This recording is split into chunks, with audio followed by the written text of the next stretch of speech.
Yeah. Hey guys, this video is about me finding the right composition. I'm currently in the Neanderthal here in Germany, North Rhine-Westphalia, next to Düsseldorf. And the idea I had was, since there's currently fog in this area and I haven't been here multiple times, I never figured a really nice shot, and the conditions are not as intense as I hoped. And I'm almost at my destination, at a tree I tried to take a picture of that is in a deep valley, but 10 minutes ago the valley was completely devoid of fog, and I found this location here, which is quite interesting because this is basically like a Windows background. We got slightly colors in the sky. My composition is kind of simple, and I already took some pictures, and now I'm about to tell you what I did, why I did it, and whether or not it succeeded. I started this composition at 20 millimeters, but it was way too wide. Then I switched to 70 to 300, and I realized that at 70 millimeters I'm a little bit too close, and I will never go above 70 millimeters. So the composition I chose was, I tried to include those hills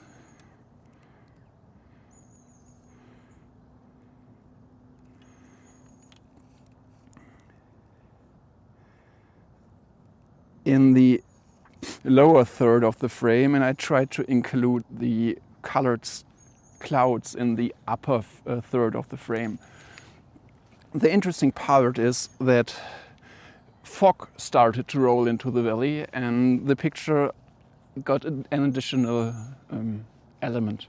My final composition was something like this, only a little bit short of 70 millimeters. I'm currently at, I think it's 69 millimeters, and I am not sure if I'm happy with the pictures, but I rather take one picture instead of no picture at all. And now I pack everything back in my camera bag, and I hope that the tree I was scouting earlier last year will be covered somehow in fog, and I have to hurry up a little bit because in the next half hour the fog is supposed to be gone completely.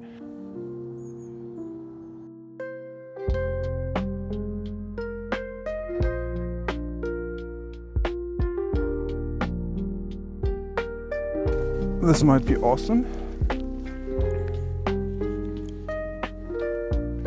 So here's what happened. I found a relatively lone tree in front of a body of water down in the valley with a little bit of fog. This is not the tree I was scouting before, but it looks nice either way. I need to increase the height of my camera in order to get over the fence. Now I show you what my camera sees. I'm at 70 millimeters, and you see that the tree I wanted to take a picture of is relatively in the middle, and I need to hurry a little bit. Here you see that there's not much fog left because I screwed around too much. Now I need to take the picture. Okay. I get back to photography mode of my camera.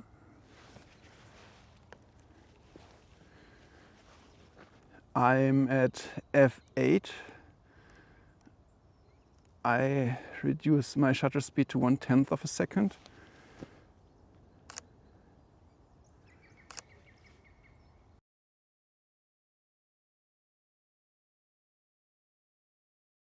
Oh wow, the scene is currently changing a little bit because there's sun on the treetops, but the treetops are not included in my current composition. Maybe I can include them.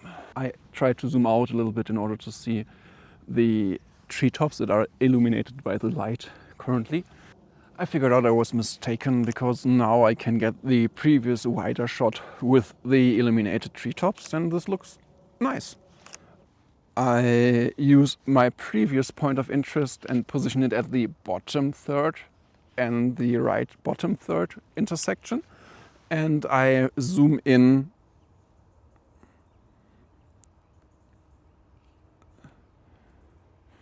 to about 100 millimeters, so that the blue part on the top mirrors the bottom part a little. Since there's a lot of green in the frame, a little bit of blue really counterbalance this area. And maybe I increase the height of my camera or swing a little bit upwards. But then the fence on the bottom loses a lot of air to breathe. So I just do both. I tilt my camera a little bit upwards and then I zoom out.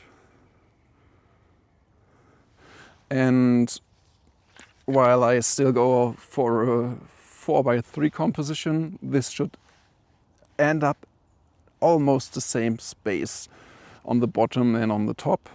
And I think this idea is kind of cool. I try to prevent this blue sky from clipping, I try to prevent the highlights from clipping, and I try to prevent the shadows from clipping. And this is very unevenly exposed, but I think that the dynamic range of my camera can handle it. And you need to be familiar with your equipment in order to know whether or not this certain scenario can be captured the way you like it.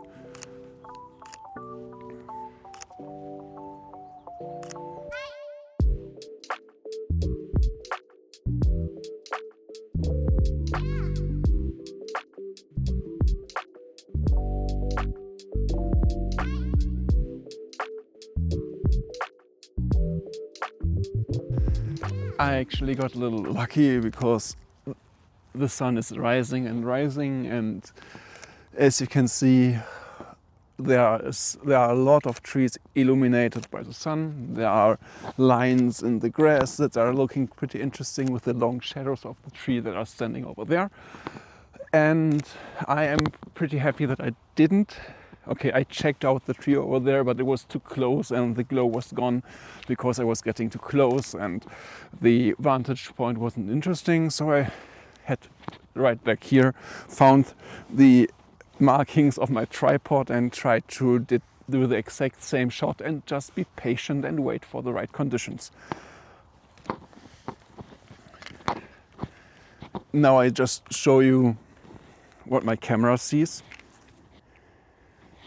At 70 millimeters, you see there's a lot of stuff going on. You see that in the bottom frame, the fence is still a distraction, and I don't think that the interesting tree will be hit by the light, but I think I go for a kind of negative exposure, like this is the only thing that's not hit by light. Maybe it stands out in a certain way anyway.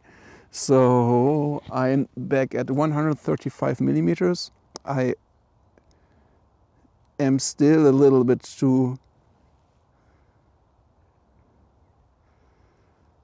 close in the bottom, but it might work.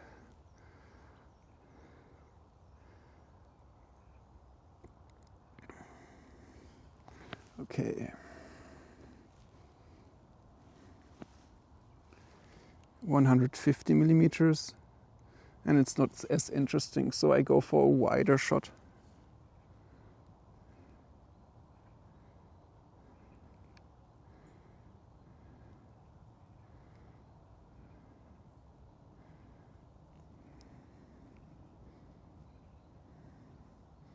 I don't want to remove the fence in post because it usually doesn't end up looking nice, so I try to prevent getting it in the frame in the first place. Here we go. I frame a little bit higher, tighten my tripod head, and so the sag of my camera system isn't as big anymore. And I think this is a pretty nice picture. Switch back to photography mode. The interesting part of this composition is the big tree, and I try to center it a little bit more. The light is beautiful. So now I came up with 4 different compositions of this particular scene, and I think with 2 different kind of conditions on the same scene. You see how important patience is in landscape photography, because if I ran around like a headless chicken trying to chase the best composition, I wouldn't end up with anything. While you need to be opportunistic, while you need to take the pictures you can take, experience is what makes you predict the outcome of the current weather conditions. And I was pretty sure that the fog will somewhere here in the valley. I predicted it over there and it ended up over here, and I'm pretty happy that I predicted it this way. And while I waited for the light to come, I was able to take completely different pictures of the same scenery without moving an inch. And while I pack everything up and you can see the B-roll, you can post which picture you like most in the comments.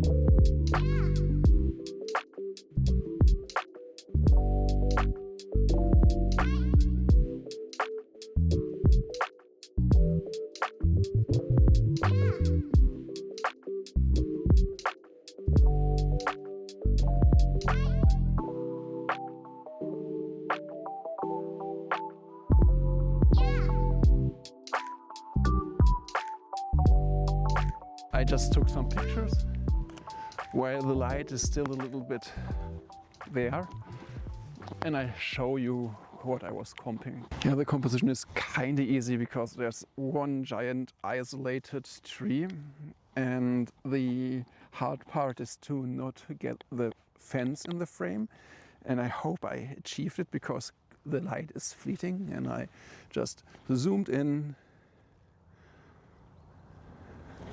to about 100 millimeters so that there's a blue sky and a little bit of the green foreground, and I tried to frame the tree right in the middle.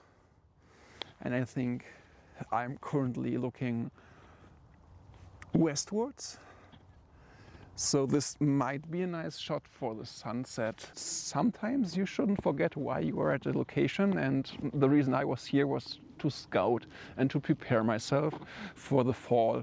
And within the next 4 to 6 weeks, colors will occur more and more and more and more. And I will definitely come here again within the next weeks if there is a sunset happening. It's pretty close to my home, and I should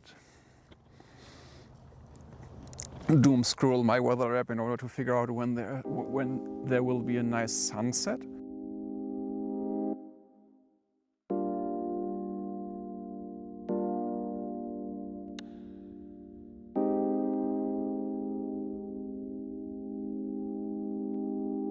I really enjoyed my day on the Neander Valley in Rhine-Westphalia, Germany. I got pictures I didn't accept to shoot. I was surprised by the conditions. Even if I was preparing for fog, it was a roller coaster of emotions. I came here, I was disappointed because there was no fog, and then the fog just rolled over and hit me like a train. I took this nice picture on the valley.